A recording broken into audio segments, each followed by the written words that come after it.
How are you? I'm well. How are you? Blessed. Nice. Obviously, it was a frustrating result last time out. I'm just kind of curious, I guess, what lessons you take and out of that one?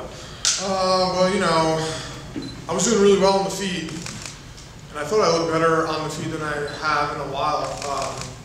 And the mistakes that I made against Grant were things that I know. It's like almost MMA 101. Get taken down, and don't give up your back. And I preach that all the time, and I was like, I'm gonna get up, and then he had his hooks in, and he wasn't just putting his hooks in, he was going straight to the body triangle. So like there wasn't any like fighting the hooks, and I kept making the same mistake. But I worked on that a lot, just not getting frustrated. You can get taken down and then go to your back and then get up from there, instead of just rushing and getting stuck in a worse position. So I learned a lot. So I was curious, right? Submission loss, and then the next name comes up. Oh, it's Leo Santos, by the way. I mean, it's almost comical in a way, right? I mean, what did you think when this was the name that was given to you? I mean, fight's a fight, right? But and I fought Joe Selecki before Grant Dawson, who did the same thing to me in the first round. I won the fight, but it was my first submission loss ever in my professional and amateur career. But you fight in this game long enough, things happen. But I think it's a great fight for me. I think I was supposed to fight him when I fought Oliveira. He pulled out and then they put me in against Charles. And we know how that went. But great fight, great win for me. And if it was King Kong or Leo, what's the difference? Fight's a fight. Obviously, you're not going to tip your game plan, but I was curious. I mean, is this the kind of fight where you're like, I know the right thing to do in these situations, but the ideal thing to do would be like not grapple at all in this fight? No, I don't think that is. I have good grappling as well. I mean, and it's an MMA fight, so no, I'm not trying to stay away from the grappling. I think there's a misconception. Like when I'm on top, I hurt people. I do really well there, and I know how to get up. I made a mistake in the last one, but. I think that it's a great fight. He's getting older. I'm not banking on him being old, and that's why I'm going to win. Oh, he's going to slow down. I'm expecting him to be in the best shape of his life, but I think I'm going to overwhelm him and get the victory. Nice. Big win here. What's the plan moving forward? I mean, is it just book again as quickly as possible, or take some time off? What's the plan? MSG. I was born in Manhattan, literally 30 blocks from Madison Square Garden. I used to train at Henzo Gracie's, which is 4 blocks away from Madison Square Garden. I used to shoot dope in the bathroom down the block from Madison Square Garden. My grandfather fought at Madison Square Garden. I think it's my destiny to fight there, I'm going to win this fight, and then I'll say what I have to say in the cage after I win. When you say that, do you think you probably leave the shooting dope part out of it, or is it good to leave that in there? I need to let everyone know that you can shoot dope and still get to the highest level of athletics. Last thing for me, obviously you want to make a big statement so you can get that time on the mic. How do you see this fight going? I mean, is this something where you can go in and get it done quick, or you're going to have to survive some bad grappling spots? I think that he's more dangerous on the feet than he will be early on with the grappling, and he doesn't tend to like shoot doubles and singles. He's more of a clinch guy. He'll throw you, judo throws and stuff. So I think he's going to try to hurt me on the feet. I'm expecting to have to dodge and weave and maybe take some shots and answer back. But I'm going to get on the inside, and I think he's going to slow down, and I think it's going to be a bad night for him. Jerry, what exactly happened in this? You subdued a baseball bat wielding Maniac. Like, what happened there? Video's old. Yeah. I just reposted it because that's what the public wants to see. They don't really care about inspirational stuff. They just want to see blood and violence and sex and stuff. So every now and then I'll throw something a little ridiculous up. But I was in Chicago on vacation with my parents, my cousin, and her husband. And there was an ATM machine, a pull-through ATM machine, and there's a guy in his car. And on his bumper sticker, it said, "I love crack whores." So I was like, ha ha. I get my phone out, I start filming, and I'm like noticing that he's like climbing through to the passenger side to get out of the car. because he can't get out because the ATM's in the way of his door. And I'm like, what the fuck is this guy doing? Excuse my language. And he's going in the trunk, and we're in Chicago, and I'm like, is he gonna pull out an AK-47 or something? But he pulls out a bat, and now I'm like, I'm gonna kill this guy. I got really upset very fast because he starts walking towards me fast. I'm with my parents, they're in their 60s, and I grab him, and I'm like, what are you? And he's like, oh, you're filming my license plate. I'm like, dude, you know what's on your bumper sticker, unless this is in your car and you never looked at it. So what, you haven't got any attention with this bumper sticker before?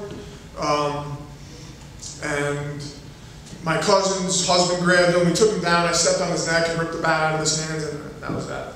How long ago was this? 2019. Yeah, you know, hey, it worked though, right? Look, we're talking about it. What happened to the guy after? He was like, can I have my bat back?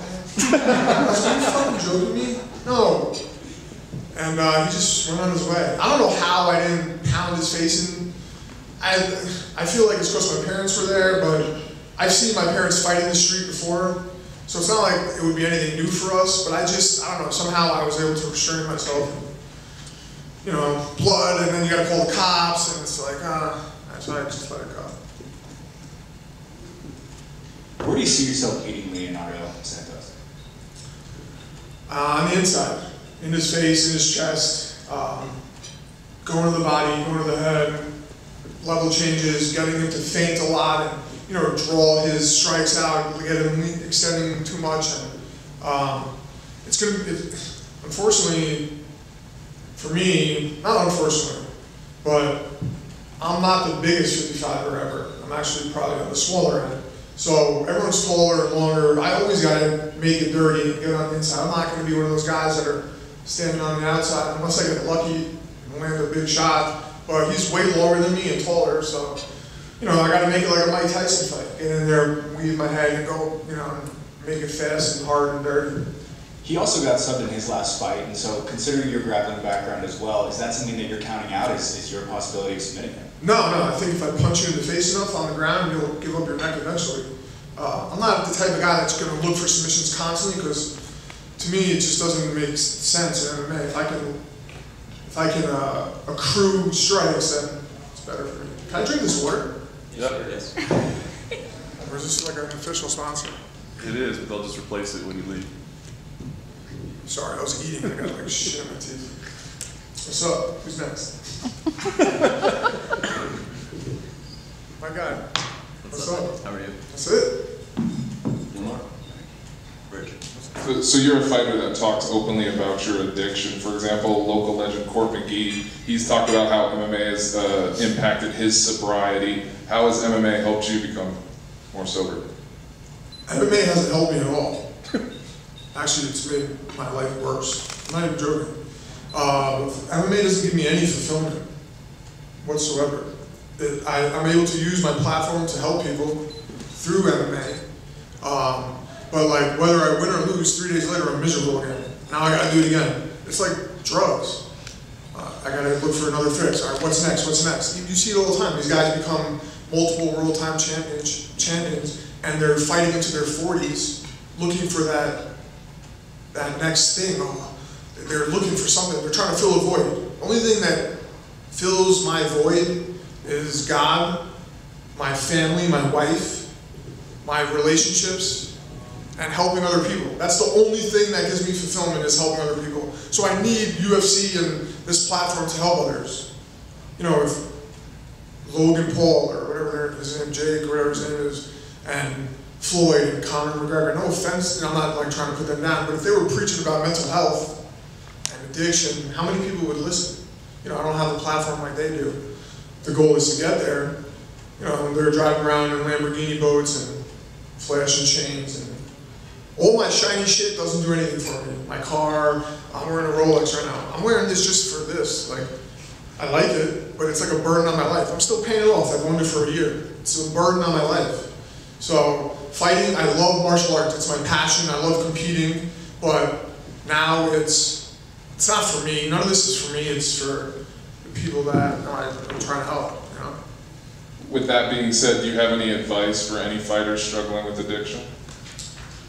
yeah, don't use MMA as your reason, because I did that and I always ended up back on the street. Nothing tangible is enough to keep you from going back to drugs or filling that void or depression. You need to find your purpose, your higher power, and you need to get spiritually fit. That's like the only way. That's for everyone in life in general. You don't have to be a junkie. You know, you can still be miserable. One of my best friends, MMA fighter, beautiful life, took his life. I had no idea.